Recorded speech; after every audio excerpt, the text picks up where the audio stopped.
sudah disiapkan dengan judul Dekarbonisasi di Era Menuju Net Zero Emission. Setelah itu akan ada dialog, diskusi dengan para panelis yang sudah ada. Terima kasih juga Bang Amin sudah ada. Juga para panelis lainnya yang belum bergabung. Setelah itu kita masuk ke sesi ketiga, yaitu diskusi tanya jawab dengan para partisipan, dan diinginkan yang secara langsung. Bisa juga kalau ada hambatan suara menuliskan pertanyaan atau pernyataannya di kolom chat Zoom Minar ini. Sekarang akan saya bacakan tokoh kita, Bapak Ruli Firmansyah. Sambil operator tolong tayangkan CV beliau. Insinyur Ruli Firmansyah, MMBAT. Sekarang menjabat sebagai Direktur Utama PT PLN Nusantara Power. Beliau lulus dari Fakultas Teknik Universitas Indonesia jurusan Teknik Elektro tahun 90, angkatan 83. Setelah lulus, bekerja di Lipo Bank kurang lebih 4 tahun, kemudian tahun 94 menjadi pegawai PT PLN Persero. Dan tahun 2019 beliau dipercayakan menjadi Direktur Utama PT Pelayaran Bahtera Adiguna. Kemudian tahun 2022 sampai sekarang diberi kepercayaan menjadi Direktur Utama PT PLN Nusantara Power.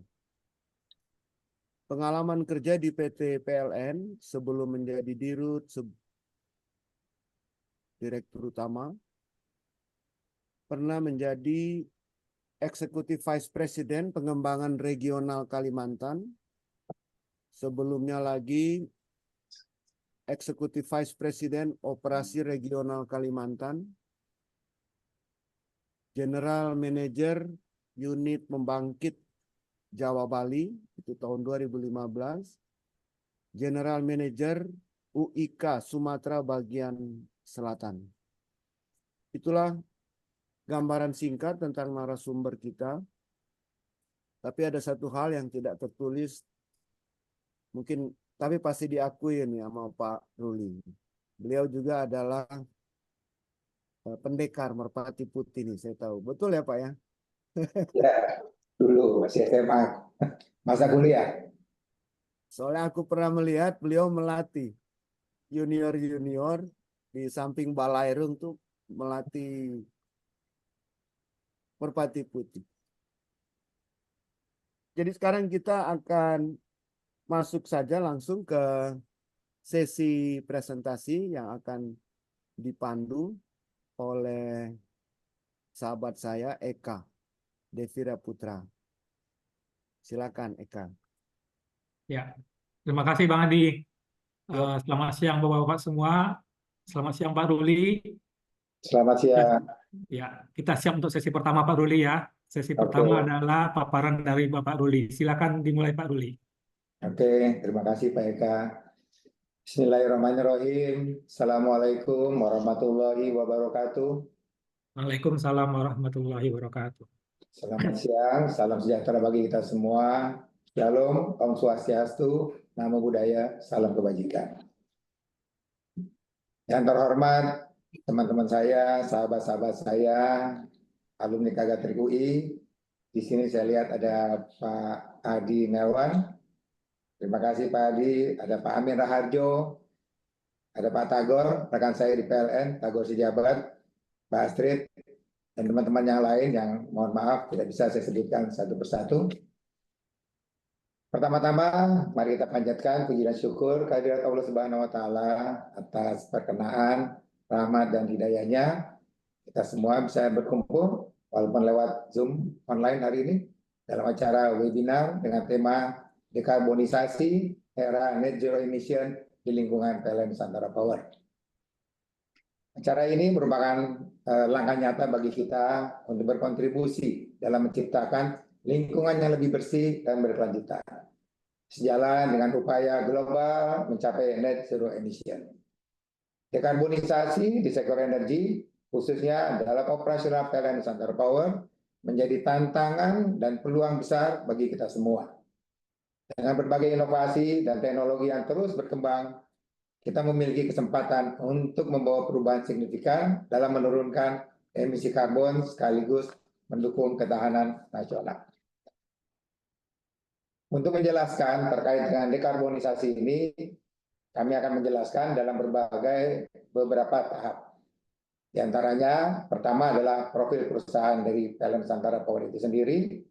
Kedua, alignment RUPTL, transformasi PLN, dan RDPP PLN Nusantara Power. Ketiga, eksekusi transisi energi atau dekarbonisasi PLN Nusantara Power. Dan keempat adalah breakthrough kebijakan PLN Nusantara Power dalam mempercepat net zero emission.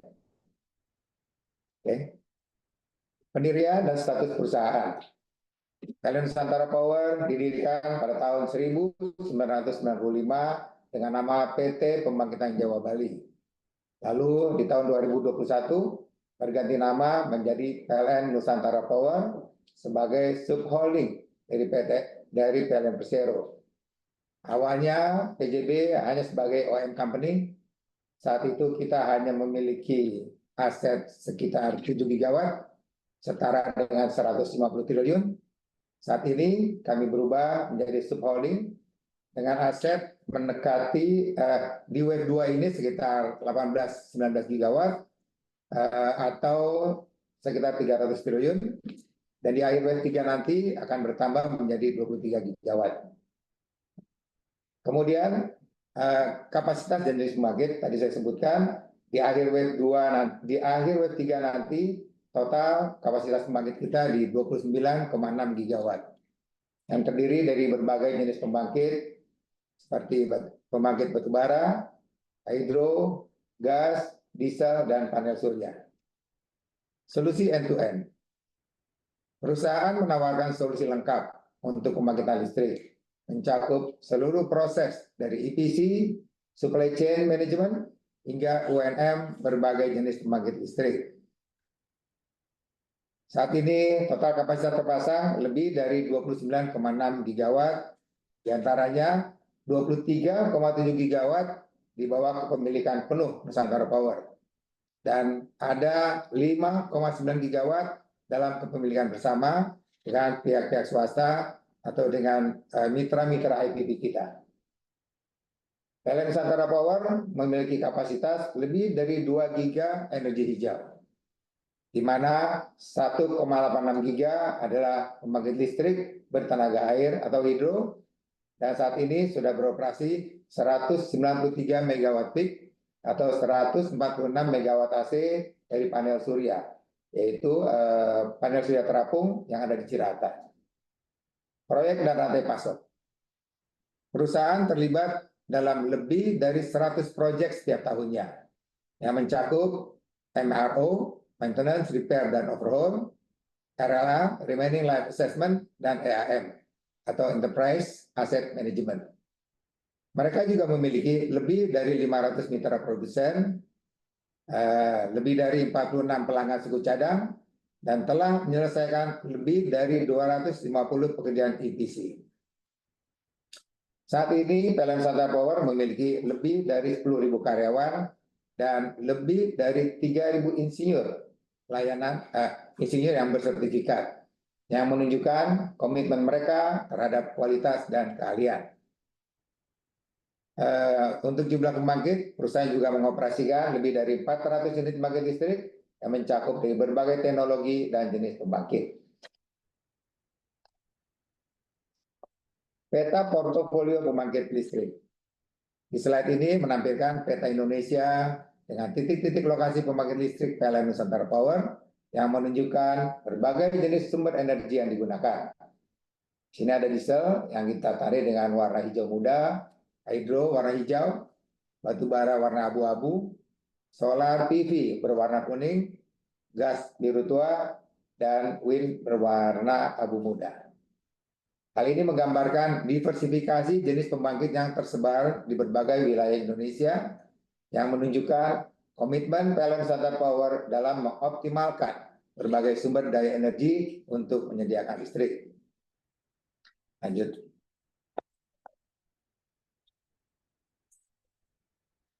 Kepemilikan saham dalam IPP. PLN Nusantara Power memiliki bagian kepemilikan di beberapa proyek IPP dengan total kapasitas 4.885 MW. Yang ini termasuk dari berbagai pembangkit seperti sama yang saya bilang tadi, ada hidro, ada batu bara, dan ada pembangkit fotovoltaik terapung.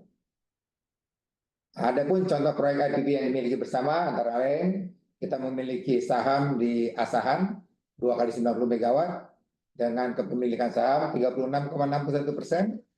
Kita memiliki Batang Toru yang saat ini dalam proses pembangunan sebesar 550 MW dan kita memiliki 25% saham di sana. Untuk Cilacap dengan kapasitas 2 kali 300 MW yang saat ini juga diekspansi dengan 1000 MW, kita memiliki saham 41% di sana. Program dedieselisasi, inisiatif untuk mengurangi ketergantungan pada pembangkit listrik berbasis diesel digantikan dengan energi terbarukan, seperti instalasi panel surya dengan kapasitas lebih dari 60 MW yang tersebar di berbagai lokasi. International partner. Kolaborasi internasional PLN Nusantara Power dalam sektor energi terbarukan dengan berbagai mitra yang merupakan partner-partner berskala internasional, diantaranya adalah SDIC Power dari Tiongkok. Kita bermitra pada proyek IPP Batang Toru Hydro 4 kali 127,5, di mana pendanaan hutang proyek ini dilakukan oleh Rongsi dan Seksim.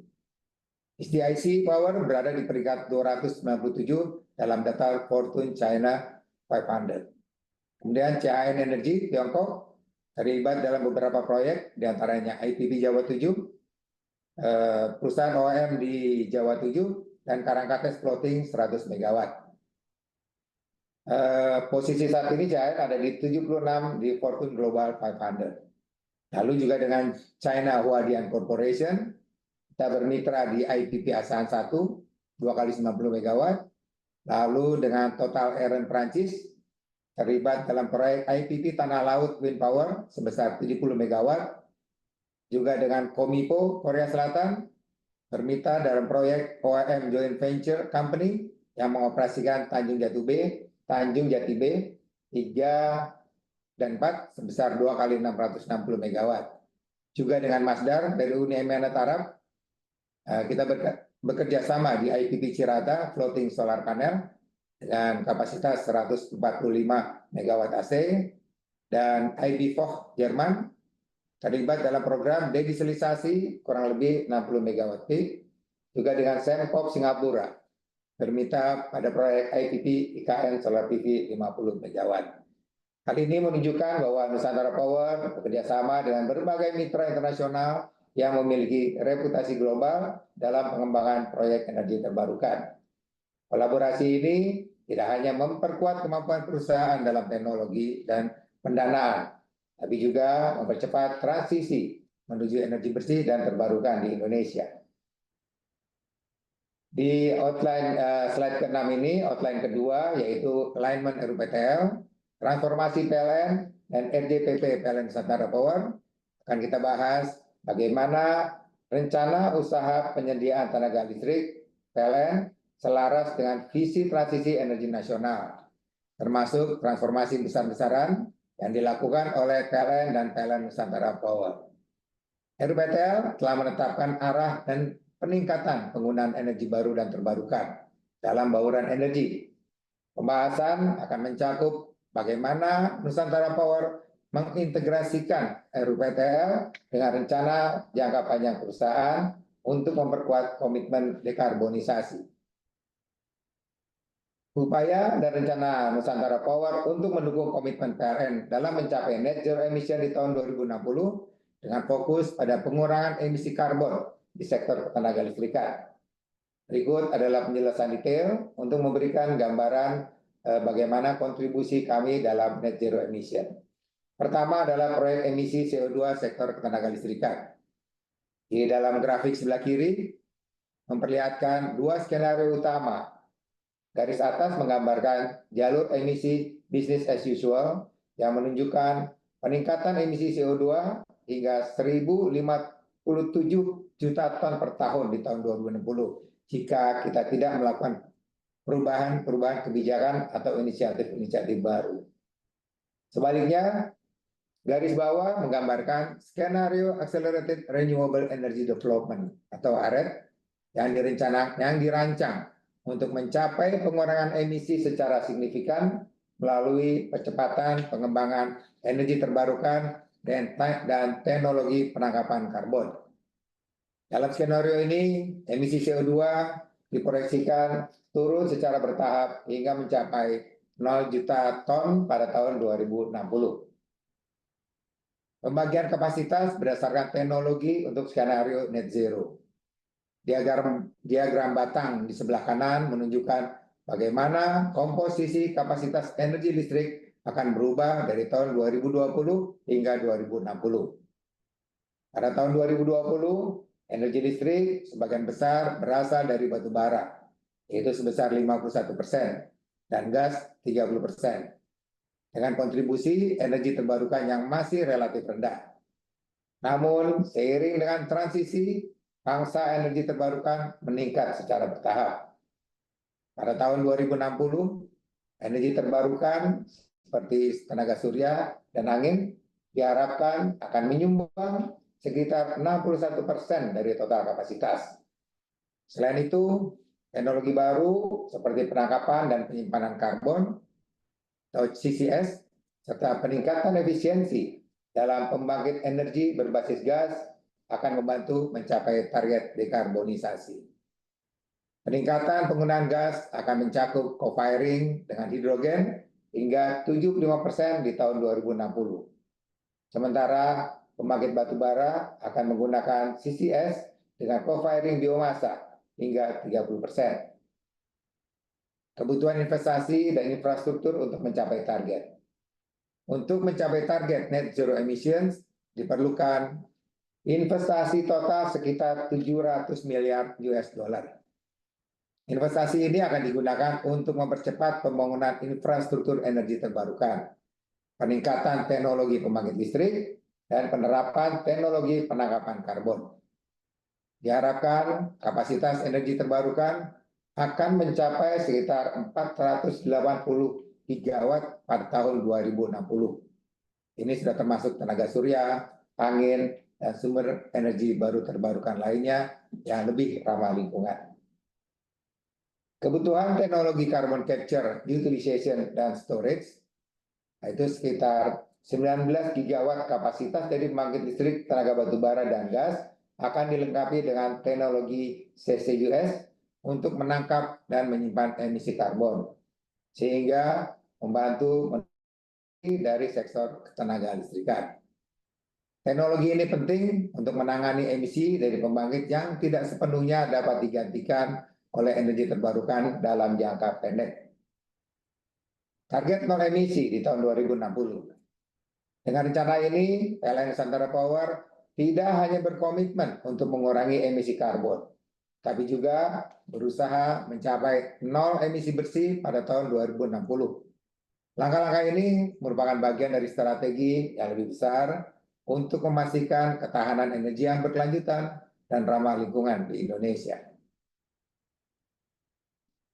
Strategi PLN dalam mencapai net zero emission di tahun 2060 dengan mempertimbangkan keseimbangan antara keandalan pasokan listrik, keterjangkauan harga, dan keberlanjutan lingkungan, sekaligus menjaga kesehatan finansial korporat dari PLN itu sendiri.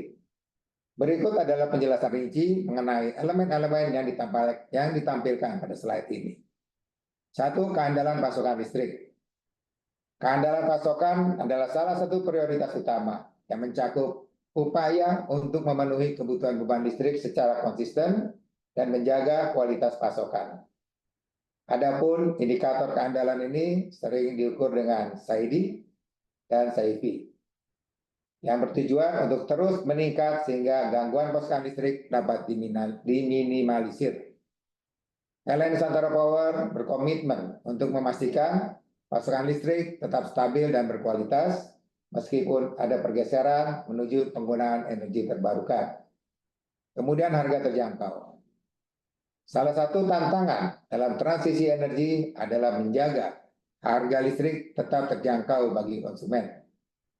Tarif konsumen akan dipertimbangkan agar tidak membebani masyarakat, terutama kelompok masyarakat yang rentan. Selain itu, kebijakan subsidi akan diatur untuk memastikan keseimbangan dan ketepatan sasaran, sehingga subsidi dapat mendukung mereka yang benar-benar membutuhkan. PLN Nusantara Power berupaya untuk menjaga keseimbangan antara pengembangan energi terbarukan dan biaya yang dibebankan kepada konsumen. Ketiga, keberlanjutan lingkungan. Pentingnya pengurangan emisi CO2 sebagai bagian dari target dekarbonisasi di Nusantara Power bertujuan untuk meningkatkan penetrasi energi baru dan terbarukan guna mengurangi ketergantungan pada bahan bakar fosil.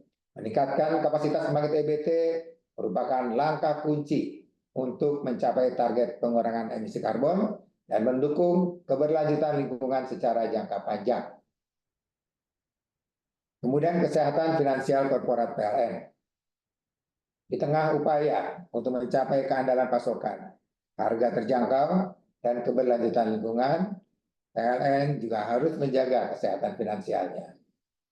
Ini mencakup kemampuan perusahaan untuk terus tumbuh, membayar hutang, dan menjaga kesepakatan finansial dengan pihak kreditur, sambil tetap memenuhi kebutuhan subsidi dan kompensasi bagi masyarakat. Kesehatan finansial yang kuat kemungkinan PLN untuk berinvestasi dalam infrastruktur energi terbarukan dan teknologi rendah emisi lainnya yang merupakan bagian dari rencana jangka panjang mencapai net zero emission 2060. Skenario ARET. Slide ini membandingkan dua skenario dalam strategi PLN Nusantara Power untuk menjaga ketahanan energi dan mengurangi emisi karbon, yaitu skenario business as usual dan skenario accelerated renewable energy development dengan penurunan penggunaan batu bara atau coal phase down. Berikut penjelasan rinci setiap skenario dan perubahan yang diharapkan. Satu, skenario business as usual. Jenis pembangkit. Skenario ini mempertahankan penggunaan pembangkit combined cycle gas turbine dan coal fire power plant sebagai sumber energi utama dan peran sebagai base load dan load follower. Kemudian energi terbarukan. Kapasitas energi terbarukan seperti wind, solar, dan variable renewable energy hanya sekitar 5 gigawatt. Dan base load energi terbarukan lainnya sebesar 17 gigawatt. Emisi tinggi. Penggunaan batu bara dan gas sebagai sumber utama energi menghasilkan emisi yang lebih tinggi. Biaya investasi rendah. Meskipun biaya investasi awal rendah, skenario ini cenderung menunda pengeluaran besar hingga di kemudian hari. Biaya operasional tinggi atau OPEX. Biaya operasional diperkirakan lebih tinggi karena ketergantungan pada bahan bakar fosil yang memerlukan biaya operasional berkelanjutan. Terakhir, keamanan energi rendah, ketergantungan pada sumber energi tradisional, mengurangi fleksibilitas dan ketahanan terhadap perubahan pasokan atau regulasi energi. Kedua, skenario accelerated renewable energy development dengan kebijakan coal phase down. Jenis pembangkit. Dalam skenario ini terjadi penurunan penggunaan CFPP hingga mencapai 32 gigawatt dan peningkatan penggunaan energi gas sebesar 25%.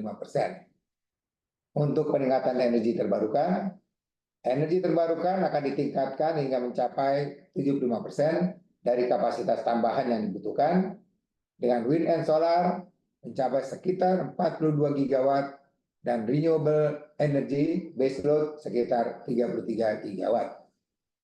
Kapasitas energi baru lainnya seperti pembangkit berbasis teknologi hidrogen dan teknologi maju lainnya mencapai sekitar 4,9 gigawatt. Emisi rendah.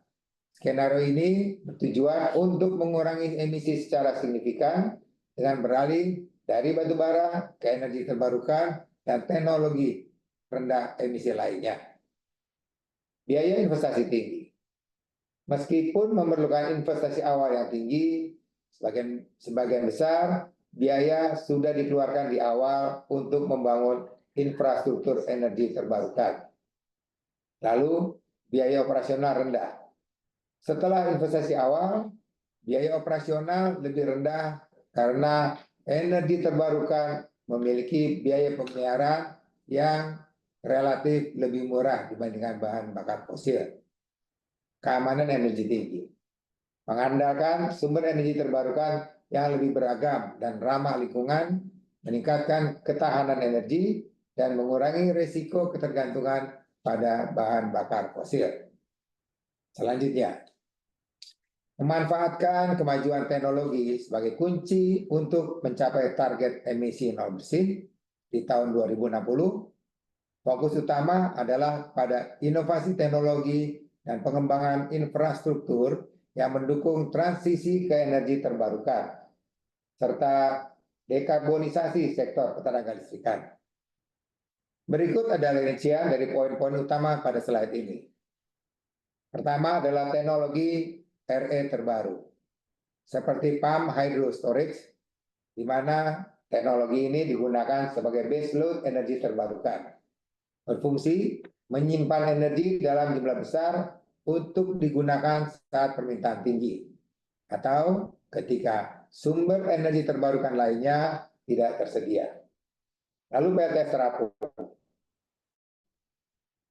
digunakan sebagai sumber energi variabel yang dapat memanfaatkan permukaan air seperti danau dan waduk, mengoptimalkan penggunaan lahan, dan meningkatkan kapasitas pembangkitan energi surya. Pendukung sistem renewable energy. Green Enabling Super Grid adalah jaringan listrik yang dirancang untuk mendukung distribusi energi terbarukan secara luas dengan efisiensi tinggi dan mengurangi hambatan dalam penyaluran energi dari satu wilayah ke wilayah lain. End-to-end Smart Grid, sistem jaringan listrik pintar yang terintegrasi dari hulu hingga ke hilir, memungkinkan pemantauan dan pengelolaan yang lebih efisien dari pembangkit hingga konsumen. Hal ini juga memungkinkan integrasi teknologi seperti energi terbarukan, penyimpanan energi, dan pengelolaan beban listrik secara real time. Ekosistem RE, manufaktur solar PV, pengembangan manufaktur panel surya untuk mendukung peningkatan kapasitas energi surya di dalam negeri dan mengurangi ketergantungan pada impor. Calon market, pasar karbon memungkinkan perusahaan untuk membeli dan menjual kredit karbon sebagai bagian dari strategi untuk mengurangi emisi. Ini mendukung upaya dekarbonisasi secara ekonomi dan mempercepat adopsi teknologi rendah emisi. Kemudian, infrastruktur electric vehicle. Pengembangan infrastruktur pendukung kendaraan listrik seperti stasiun pengisian daya yang merupakan bagian penting dari transisi menuju energi baru terbarukan dan pengurangan emisi di sektor transportasi. Lalu terobosan teknologi baru, green hydrogen dan amonia. Penggunaan green hidrogen hijau dan amonia sebagai bahan bakar bersih alternatif yang dapat mendukung pembangkit listrik dan industri berat. Carbon capture storage, teknologi untuk menangkap dan menyimpan CO2 dari proses pembangkitan atau industri, yang kemudian disimpan di bawah tanah untuk mengurangi emisi ke atmosfer. Terakhir, nuklir. Meskipun energi nuklir belum berkembang pesat di Indonesia, teknologi ini dapat dipertimbangkan sebagai pilihan masa depan untuk menyediakan sumber energi bersih yang stabil. Semua teknologi di atas harus diterapkan supaya dapat memberikan kontribusi yang besar pada penurunan emisi CO2. Sinergi antara kebijakan pemerintah, visi misi PLN Persero, dan inisiatif PLN Nusantara Power untuk mencapai target net zero emission di tahun 2060. Berikut adalah penjelasan alur dari pemerintah hingga PLN NP, termasuk berbagai inisiatif strategis yang telah dilakukan. Dukungan pemerintah. Pemerintah melalui Kementerian Energi dan Sumber Daya menetapkan kebijakan terkait skenario Accelerated Renewable Energy Development, di mana kebijakan ini diharapkan dapat mempercepat transisi energi dengan meningkatkan kapasitas energi baru dan terbarukan.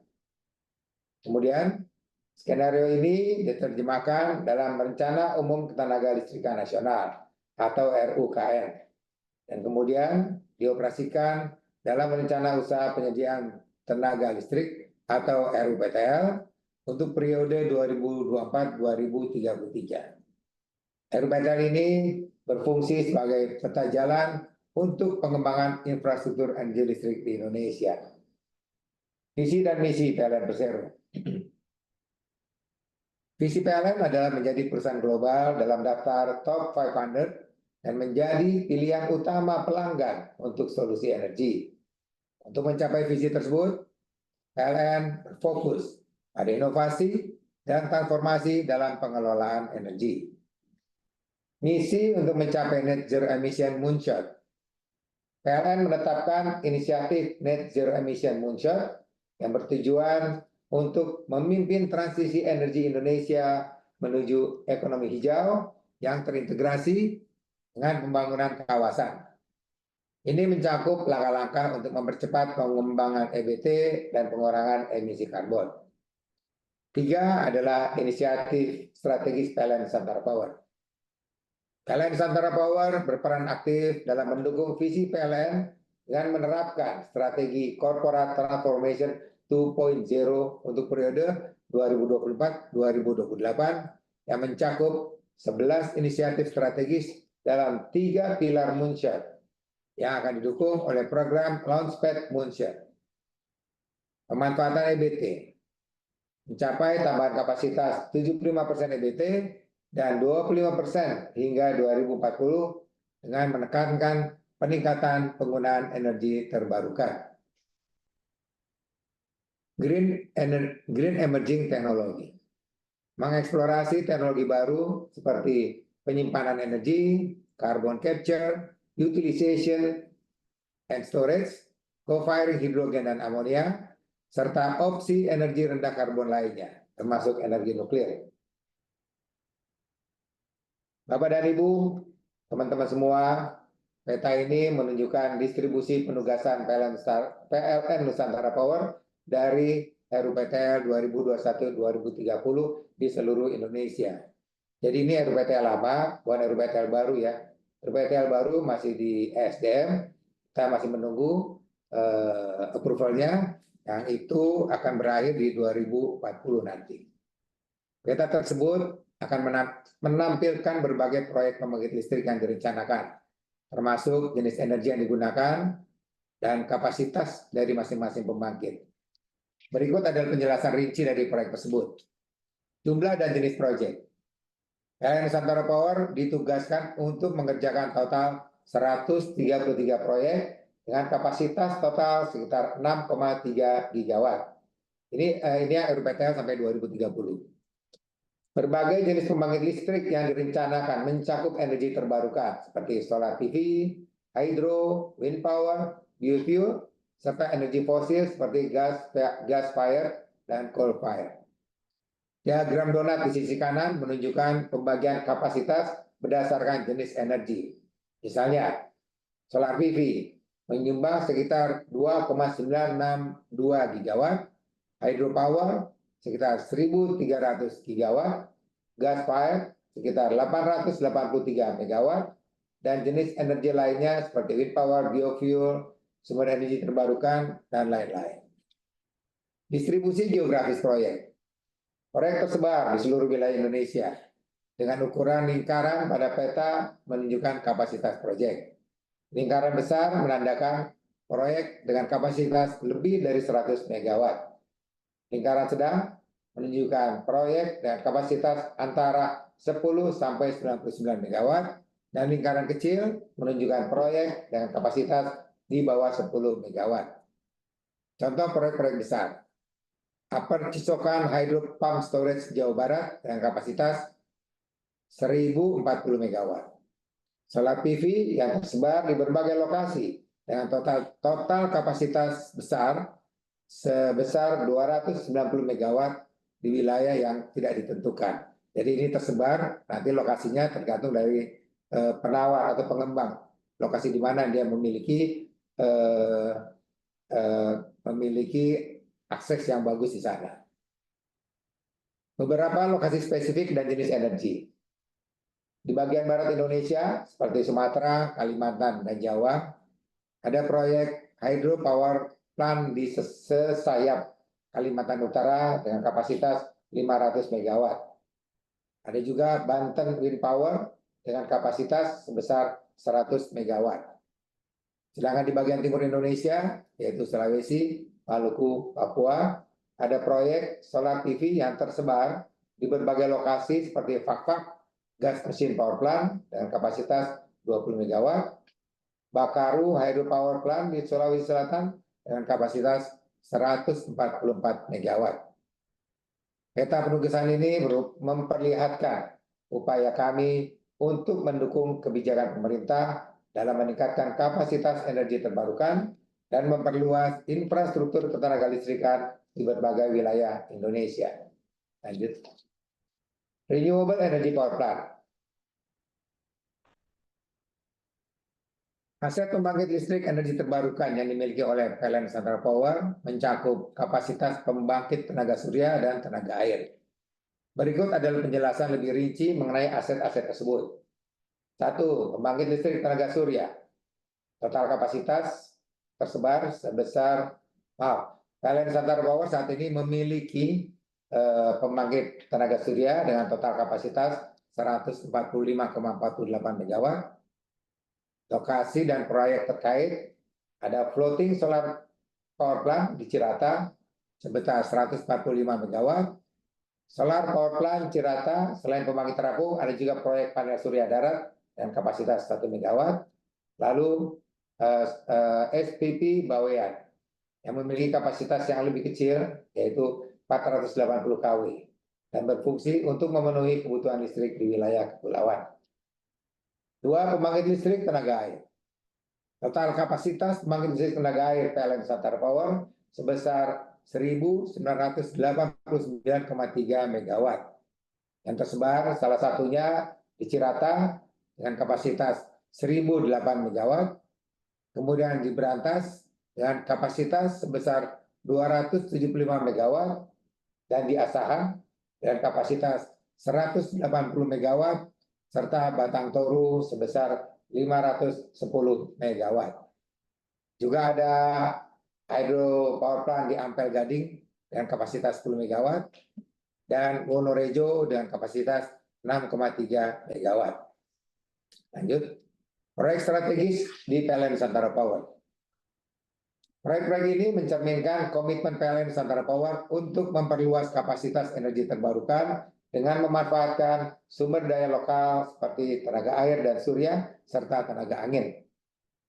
Fokus pada teknologi pembangkit yang berkelanjutan seperti floating solar PV dan tenaga angin.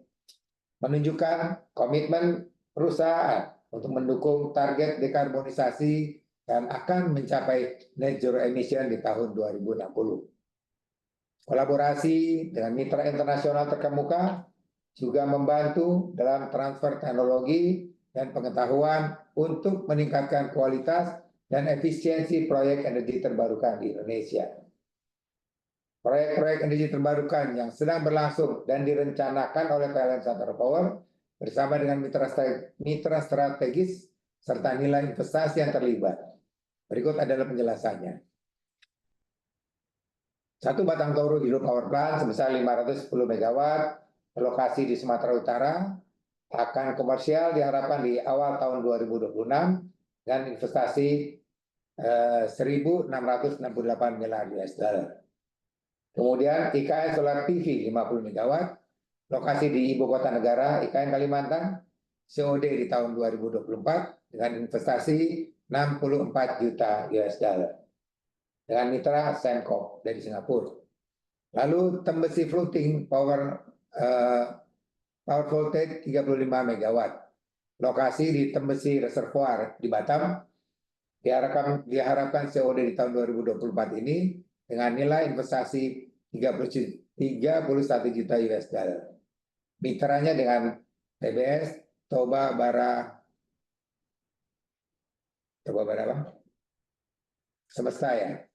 Kemudian ada Tanah Laut Wind Power 70 MW, lokasi di Tanah Laut Kalimantan Selatan, dan diharapkan COD di tahun 2025 dengan nilai investasi 118,7 juta US dollar. Mitranya ada Total Eren dan Adaro.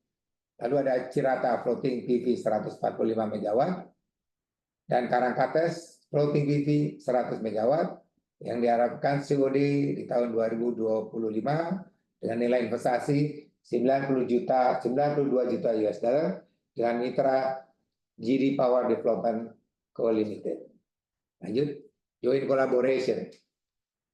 PLN Nusantara Power untuk membuka peluang kemitraan dalam proyek energi terbarukan melalui preliminary evaluation. Kita punya yang kita sebut Project X Nusantara. Di bawah ini adalah penjelasan mengenai inisiatif ini dan detail dari proyek terkait. Tujuan inisiatif kemitraan. Nusantara Power mengadakan evaluasi awal untuk mencari mitra strategis dalam pelaksanaan proyek energi terbarukan. Kemitraan ini berfokus pada implementasi pembangkit listrik tenaga surya dan pembangkit listrik tenaga bayu atau angin. Periode evaluasi.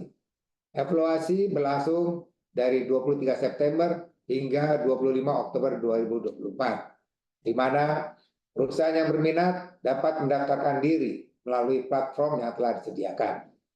Adapun proyek-proyek utama yang ditawarkan adalah PLTS Batang 50 MW.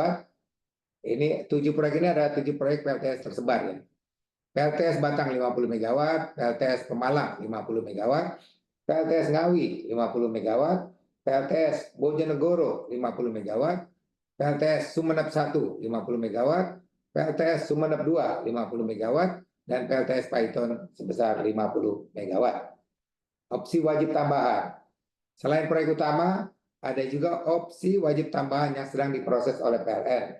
Adapun beberapa proyek tersebut meliputi PLTS Indramayu 100 MW, PLTS Banten 50 MW, PLTS Menes 50 MW, PLTS Sumbawa Bima 10 MW, PLTS Cirebon 40 MW, PLTS Betung 5 MW, dan PLTA Sumatera dan PLTA Kalsel Tengtimra dengan kuota tersebar.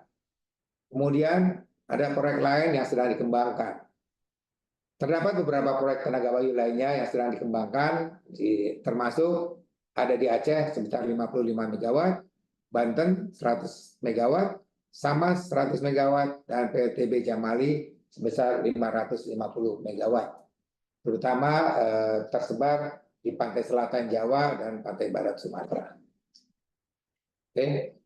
Dalam beberapa slide berikut akan dijelaskan eksekusi transisi energi atau dekarbonisasi di Nusantara Power, di mana pada bagian ini fokus akan diberikan pada strategi dan implementasi nyata PLN Nusantara Power dalam melakukan transisi energi. Kita akan menguraikan inisiatif-inisiatif dekarbonisasi yang telah dan akan dijalankan, seperti pengurangan penggunaan batubara, peningkatan kapasitas pembangkit EBT, dan adopsi teknologi rendah emisi. Upaya ini merupakan bagian dari langkah konkret untuk mengurangi emisi karbon secara signifikan guna mencapai target net zero emission. Co-firing biomasa di PLTB. Inisiatif PLN Nusantara Power dalam mendukung uji coba penggunaan 100% biomasa sebagai bahan bakar pada pembangkit listrik tenaga uap di berbagai lokasi di Indonesia. Langkah ini merupakan bagian dari upaya untuk mengurangi emisi karbon dan mendukung keberlanjutan energi. Inisiatif ini membantu mengurangi penggunaan bahan bakar fosil dan meningkatkan penggunaan energi terbarukan. Biomasa sebagai bahan bakar dapat berasal dari limbah industri seperti cangkang sawit dan wucip yang lebih ramah lingkungan.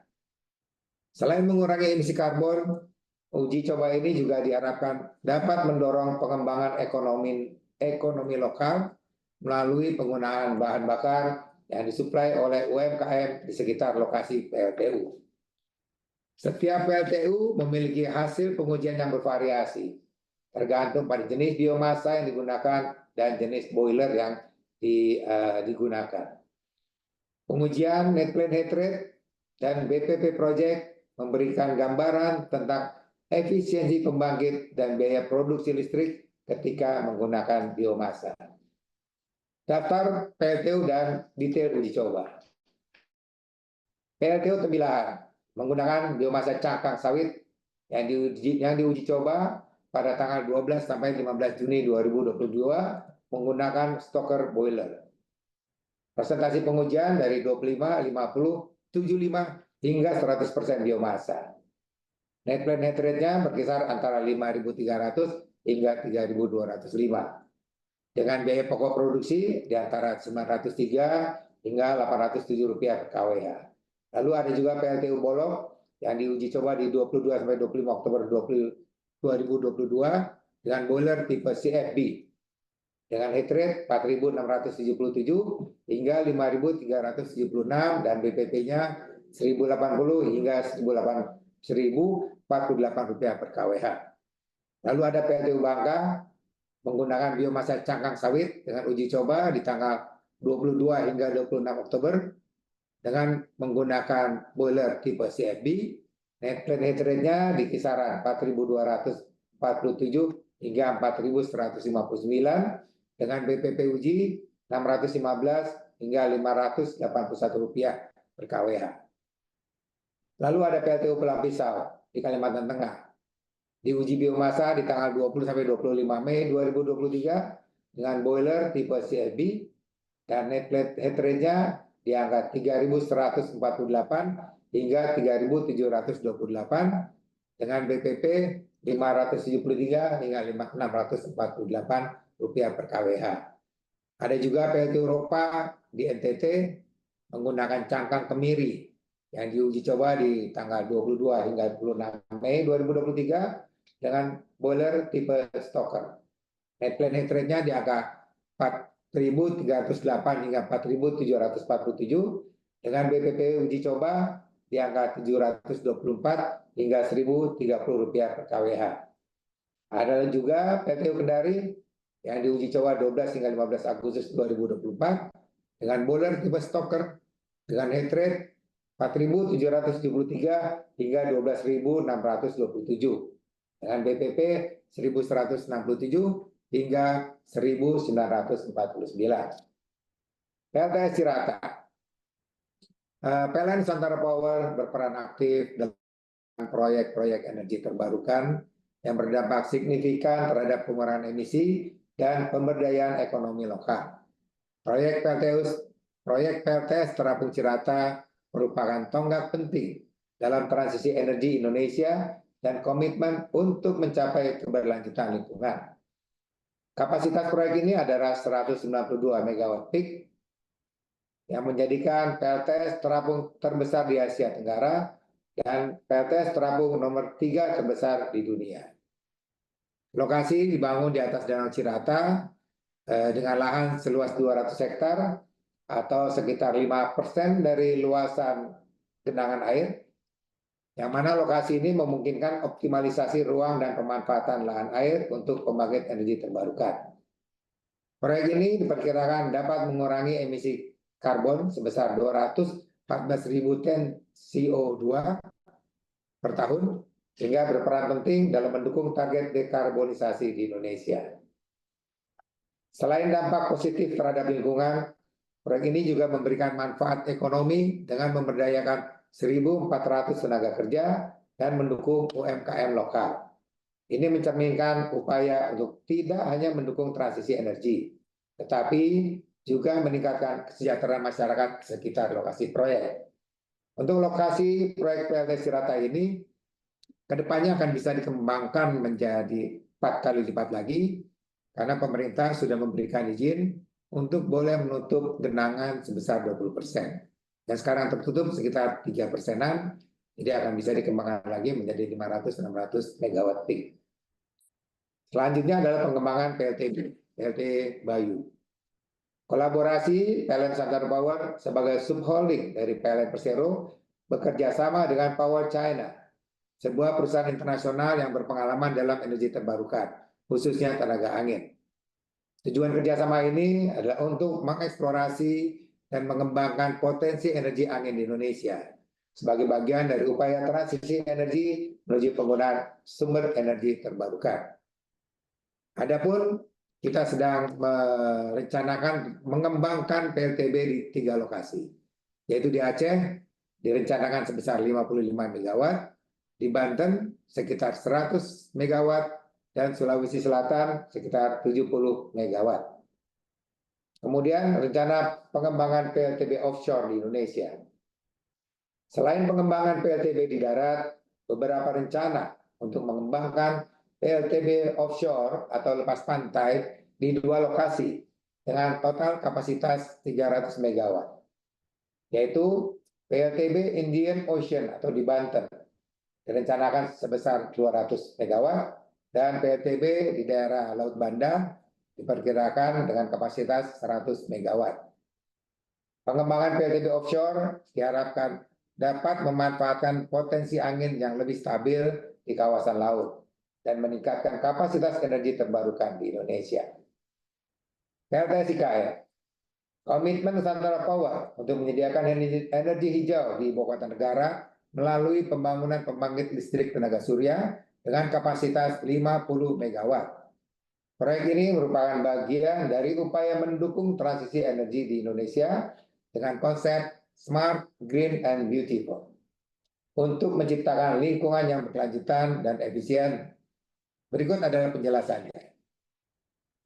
Groundbreaking PLN IKN dilakukan di 2 November 2023, menandai dimulainya pembangunan fasilitas pembangkit energi terbarukan yang akan mendukung penyediaan listrik untuk kawasan IKN. PLTS ini menjadi langkah awal untuk mewujudkan penyediaan 100% energi hijau di IKN, sesuai dengan visi pembangunan ibu kota baru yang berorientasi pada keberlanjutan lingkungan. Tahap implementasi proyek. Sinkronisasi kapasitas awal sebesar 10 MW direncanakan akan tersinkronisasi pada tanggal 29 Desember 29 Februari 2024 sebagai tahap awal untuk memulai memasok listrik dari PLTS ini ke jaringan listrik di IKN. Target sinkronisasi penuh 40 MW akan diharapkan bisa dilaksanakan di bulan Desember 2024 ini, yang akan memastikan suplai listrik hijau yang lebih besar dan andal untuk IKN. Dukungan untuk transisi energi. Pembangunan PLTS ini tidak hanya bertujuan untuk memasok listrik, tetapi juga untuk menjadi simbol transisi energi di Indonesia menuju energi bersih. Dengan memanfaatkan tenaga surya, proyek ini dapat membantu mengurangi ketergantungan pada bahan bakar fosil dan mengurangi emisi karbon.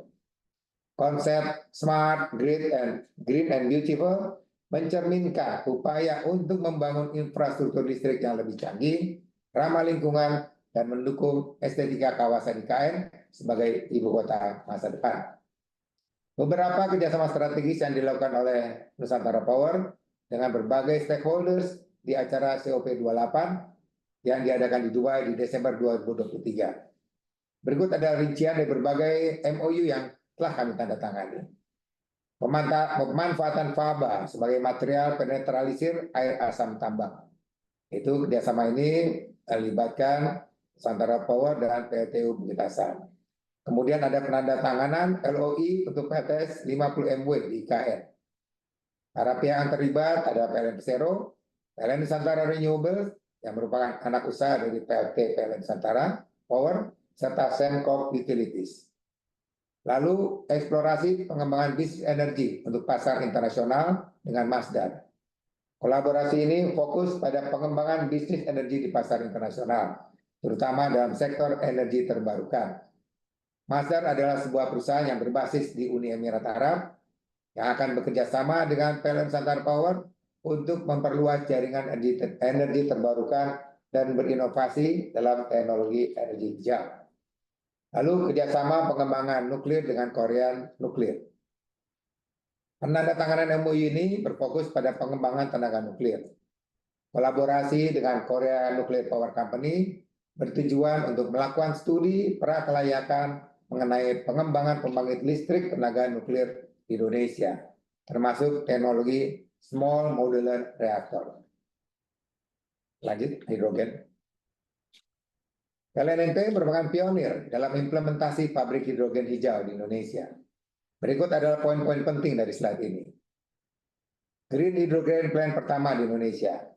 Pabrik hidrogen hijau pertama di Indonesia merupakan menggunakan pasokan listrik yang berasal dari pembangkit listrik tenaga surya dan Renewable Energy Certificate atau REC, sehingga sepenuhnya berbasis terbarukan. Produksi tahunan sebesar 51 ton hidrogen hijau untuk digunakan sebagai pembangkit listrik Green Hydrogen Plant di Muara Karang. Kemudian dukungan terhadap Roadmap Green Hydrogen. Inisiatif ini mendukung Roadmap Kementerian ESDM dalam pengembangan hidrogen hijau dan ekonomi hidrogen yang berfokus pada transisi menuju penggunaan energi yang lebih bersih. Green Hydrogen Plant ini dirancang untuk berkontribusi pada penggunaan emisi karbon dengan menggunakan hidrogen sebagai alternatif bahan bakar yang ramah lingkungan. Rencana roll out ke 21 pembangkit lainnya. Pengembangan lebih lanjut setelah sukses di Muara Karang, rencana untuk meluncurkan proyek serupa di 21 pembangkit termal lain dalam grup PLN. Hal ini menunjukkan komitmen PLN untuk memperluas pemanfaatan teknologi hidrogen hijau di berbagai lokasi. 4. Program Green Hydrogen Plant. A2P, Ammonia Co-firing Demo Test, dengan melakukan pengujian penggunaan amonia sebagai bahan bakar bersama di PLTU Gresik dan kajian rantai pasokan amonia dengan IHI Jepang. Kemudian Green Hydrogen Plant, proyek percontohan di Muara Karang yang mengintegrasikan PLTS dan electrolyzer hidrogen dengan rencana untuk memperluas produksi ke 9 pembangkit termal. Fuel cell teknologi, demonstrasi teknologi sel bahan bakar di Muara Karang dan Sengguru yang menggunakan hidrogen untuk menghasilkan listrik. Kemudian fuel cell electric vehicle. Kami telah memodifikasi kendaraan listrik menjadi kendaraan berbahan bakar hidrogen, termasuk pembangunan stasiun pengisian bahan bakar hidrogen. Kemudian inovasi kendaraan hybrid dan hidrogen. Kendaraan ini merupakan hasil riset Nusantara Power untuk mendukung transisi energi menuju net zero emission di 2060 dengan menggabungkan teknologi baterai listrik dan fuel cell berbahan bakar hidrogen.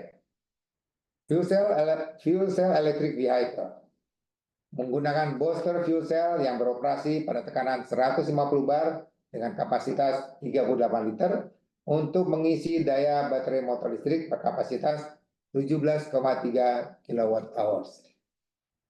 2. Keunggulan pengisian hidrogen.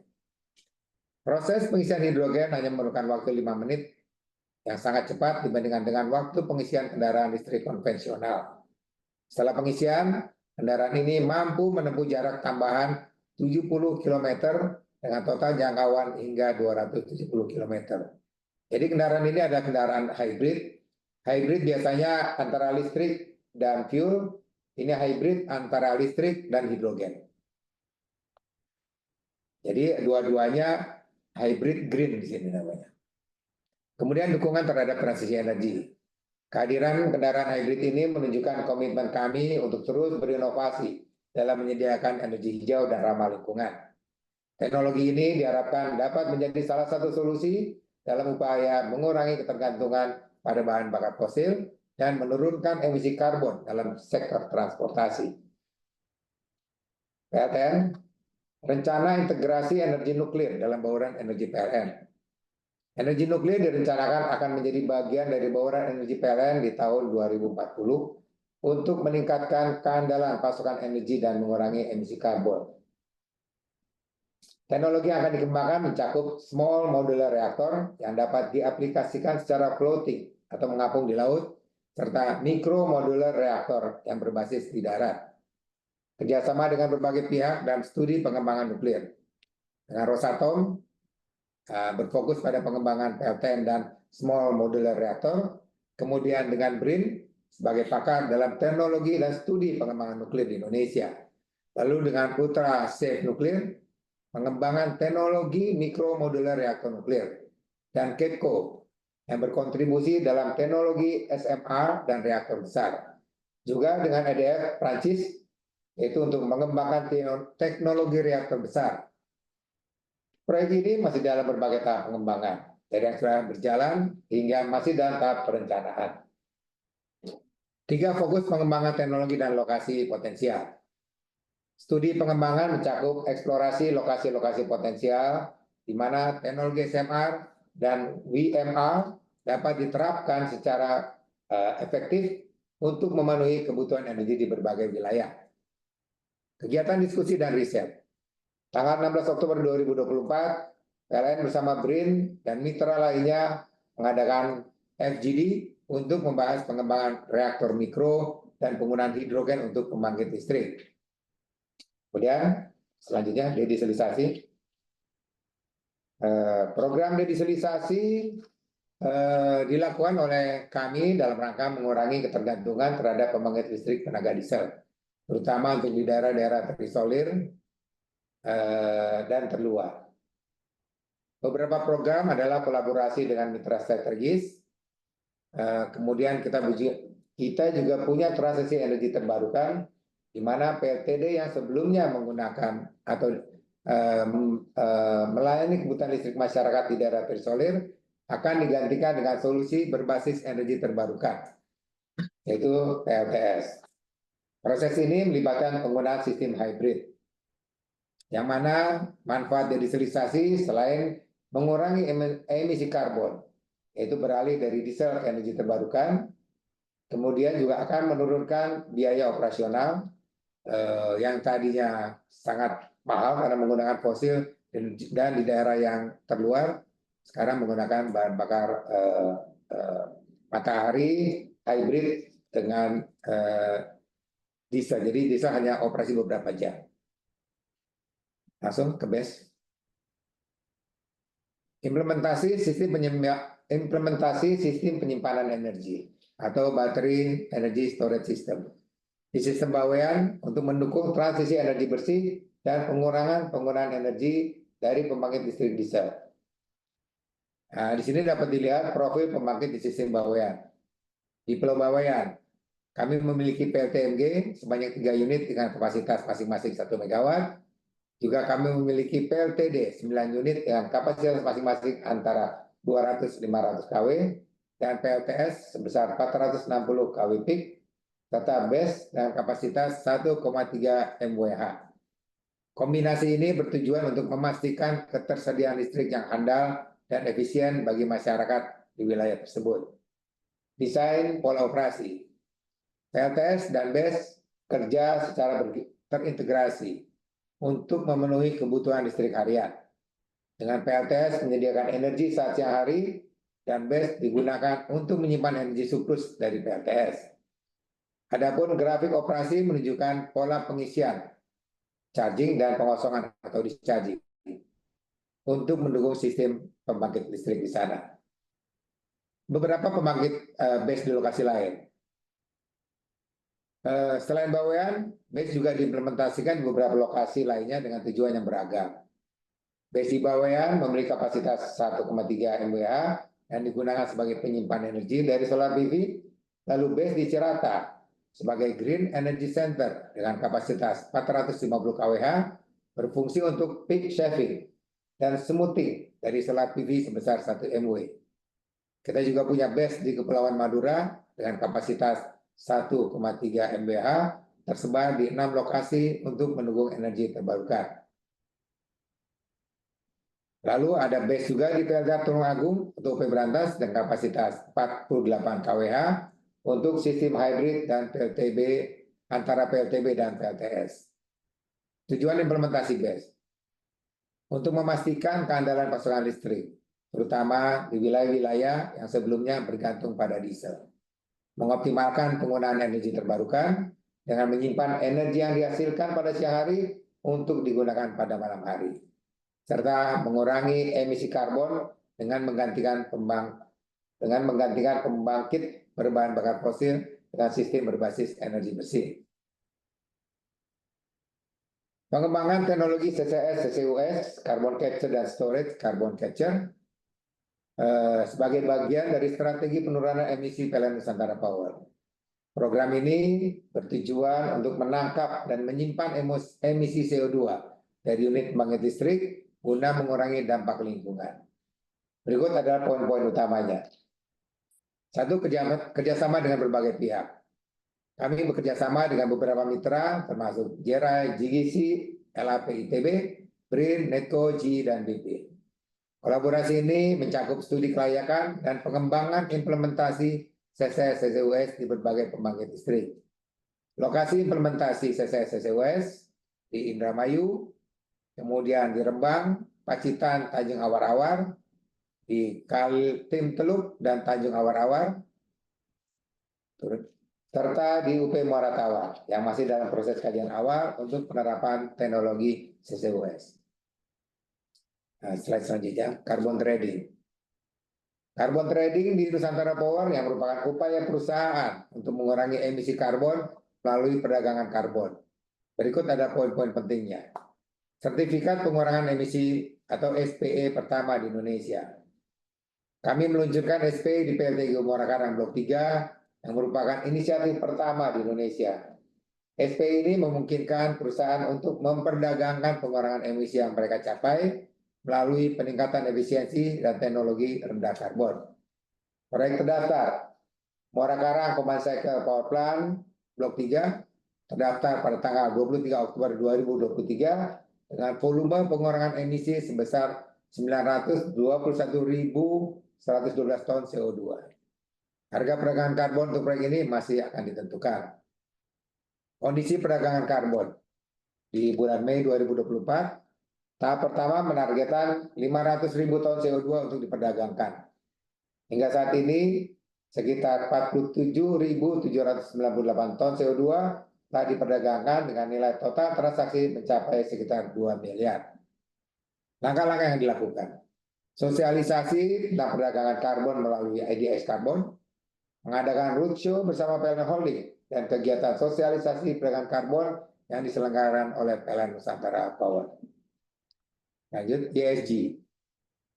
PLN Nusantara Power dalam mengimplementasikan praktek environmental, sosial, dan governance atau ESG melalui berbagai kebijakan dan instrumen. Berikut ada poin-poin penting dari slide ini. Sertifikasi ISO. Kami telah memperoleh sertifikasi ISO 14001 untuk sistem manajemen lingkungan dan ISO 50001 untuk sistem manajemen energi yang menunjukkan komitmen perusahaan terhadap pengelolaan lingkungan yang berkelanjutan dan efisiensi energi. Perusahaan telah menerima berbagai penghargaan termasuk CM Insight Award untuk kepemimpinan dalam manajemen energi, penghargaan transparansi emisi korporasi 2022, serta meraih 5 penghargaan Proper Mas di tahun 2022 untuk pengelolaan lingkungan yang unggul. PLTGU Muara Karang dan PLTU Paiton 12 menerima Green Energy Award 2022 atau inisiatif pengembangan energi hijau. Kemudian kami juga memiliki komitmen ESG dalam proses bisnis. Inisiatif ini merupakan bagian dari Energy Transisi Workstream yang bertujuan untuk memperkuat keberlanjutan perusahaan dalam transisi menuju energi bersih. Lanjut, digitalisasi. Upaya digitalisasi yang dilakukan oleh kami melalui pengembangan Nusantara Innovation Center, di mana salah satu fitur utamanya adalah Nusantara Control Center, yang mana kegiatan utama dari NICC adalah NUCC berperan sebagai pusat pengelolaan pembangkit yang memanfaatkan teknologi revolusi industri 4.0 untuk memastikan kinerja pembangkit yang aman, andal, dan efisien, serta ramah lingkungan. Kemudian fitur utama NUCC terdapat berbagai dashboard digital yang digunakan untuk memantau dan mengoptimalkan operasi. Antara lain, di sana ada dashboard pembangkit yang memantau kinerja pembangkit secara real time, dashboard energi primer, mengawasi penggunaan efisiensi sumber energi, dashboard kinerja korporat, lihat performa keseluruhan perusahaan. Di sana juga ada dashboard kinerja proyek yang akan dapat melacak kemajuan dan hasil dari berbagai proyek yang berjalan. Serta ada dashboard cyber security yang bertugas untuk mengamankan sistem dari ancaman dunia maya. Lalu ada tujuan dan manfaat digitalisasi. Mendukung transformasi PLN dengan menerapkan teknologi digital untuk meningkatkan efisiensi dan produktivitas, meningkatkan optimasi keandalan dan efisiensi pembangkit, serta mempercepat pengambilan keputusan melalui analisis yang komprehensif dan data-driven. Breakthrough kebijakan PLN Nusantara Power. Pembahasan akan kita akhiri dengan kebijakan-kebijakan terobosan yang dikeluarkan oleh Nusantara Power untuk mendukung dekarbonisasi. Hal ini akan dipaparkan lebih lanjut pada slide-slide yang telah kami susun. Paten boiler Python. Breakthrough yang dilakukan oleh Nusantara Power yang pertama yaitu inovasi penting PLN Nusantara Power dalam mendukung transisi energi melalui paten modifikasi boiler di PLTU Python. Modifikasi boiler untuk 100% co-firing biomasa. PLTU Python memodifikasi boiler tipe CFB untuk mendukung pembakaran 100% biomasa. Hal ini kami lakukan untuk menjaga-jaga apabila Python jadi disuntik mati, kami akan mengusulkan program co-firing 100% biomasa, sehingga aset yang ada masih bisa termanfaatkan. Inovasi ini telah mendapatkan paten resmi yang menunjukkan pengakuan terhadap teknologi dan metode yang digunakan dalam pengembangan sirkulasi boiler CFB dan pembakaran bahan bakar biomasa. Hal ini merupakan langkah maju dalam mendorong teknologi ramah lingkungan di sektor pembangkit listrik. Kemudian, usulan biomasa untuk subsidi. Upaya untuk menjadikan biomasa sebagai pengganti batu bara diusulkan oleh PLN Nusantara Power terkait kemahalan harga biomasa sebagai salah satu komponen subsidi dalam pembangkitan listrik. Berikut poin-poin utamanya. Berdasarkan Peraturan Menteri SDM Nomor 12 Tahun 2023, disebutkan bahwa pemanfaatan biomasa sebagai bahan bakar campuran untuk PLTU harus mengikuti ketentuan nilai harga biomasa. Pada pasal 19 disebutkan bahwa harga maksimum yang ditetapkan adalah 1,2 kali dari harga tertentu. Harmonisasi aturan tersebut belum sepenuhnya diselaraskan dengan kebijakan dari Kementerian Keuangan, terutama terkait penetapan komponen biaya pokok pembangkitan listrik, baik allowable maupun non-allowable cost, sesuai dengan PMK nomor 174 dan seterusnya, yang diubah terakhir dengan PMK nomor 178 tahun 2021. Modifikasi peralatan pembangkit existing. Biomass storage. Penyediaan gudang atau tempat penyimpanan khusus untuk biomasa seperti dom untuk memastikan pasokan bahan bakar biomasa terjaga dan terlindungi dari kondisi cuaca. Ada juga biomasa handling facility, yaitu penambahan fasilitas untuk menangani biomasa, serta fasilitas-fasilitas pendukung lainnya. Lanjut. PLTN terapung. Rencana penggantian boiler berbahan bakar batu bara dengan pembangkit listrik tenaga nuklir terapung sebagai langkah untuk transisi energi dan mengurangi emisi karbon serta menyesuaikan dengan faktor geografis Indonesia yang terletak di area Rings of Fire. PLTN terapung direncanakan untuk menggantikan peran boiler batu bara dalam menghasilkan listrik dengan menggunakan teknologi nuklir yang lebih efisien dan lebih ramah lingkungan. Konsep nuklir modular coupled ke pembangkit existing adalah menggunakan boiler existing dengan nuklir modul atau reaktor dan tetap memanfaatkan steam generator dan generator PLTU existing serta turbin uap. Fast construction hanya butuh waktu 24 bulan dari konstruksi sampai dengan commissioning, tapi berdasarkan perizinan Bappetan KBKI 43294, mulai dari evaluasi tapak sampai izin konstruksi membutuhkan waktu perkiraan sampai sekitar 10 tahunan.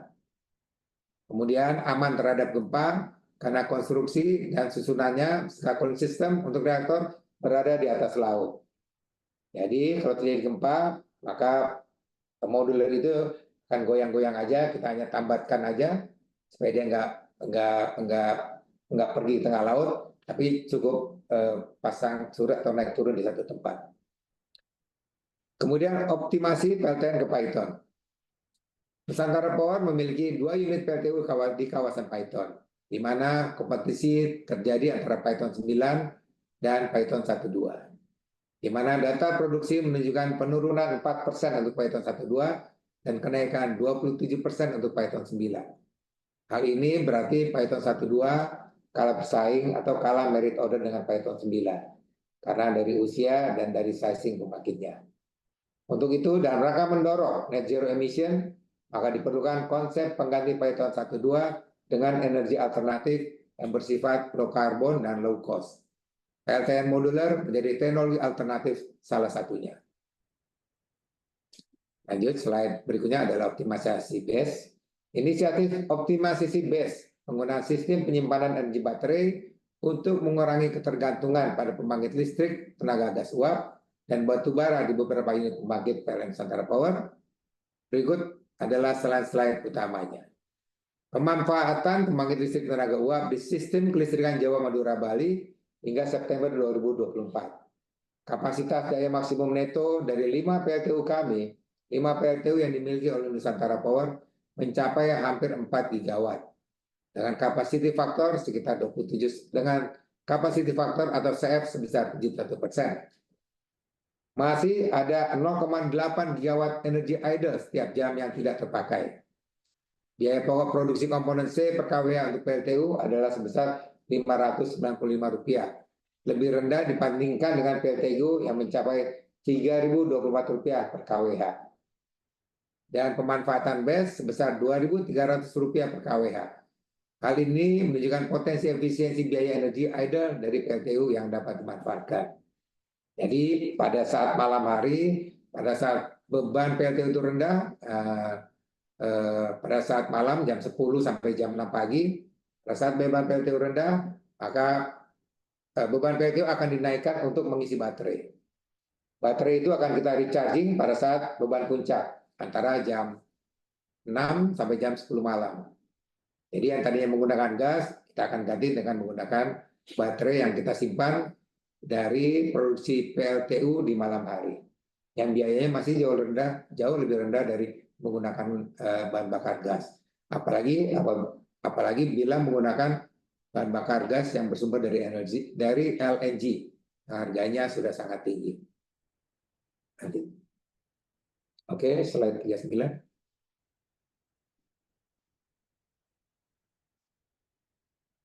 Baik, Bapak dan Ibu, teman-teman semua, kita telah sampai di ujung acara webinar ini. Cukup banyak materi yang saya sampaikan. Terima kasih atas partisipasi aktif dan antusiasme yang ditunjukkan selama diskusi ini tentang dekarbonisasi di era net zero emission. Kami sangat mengapresiasi kontribusi setiap peserta dalam berbagai ide dan pengalaman dan pertanyaan. Untuk bersama-sama kita berdiskusi mencari jalan yang terbaik menuju dekarbonisasi di tahun 2060 nanti. Adapun upaya-upaya yang kami lakukan ini adalah upaya-upaya awal yang masih memerlukan tahapan-tahapan selanjutnya yang masih membutuhkan sumbang saran energi dari teman-teman semua. Demikian, terima kasih.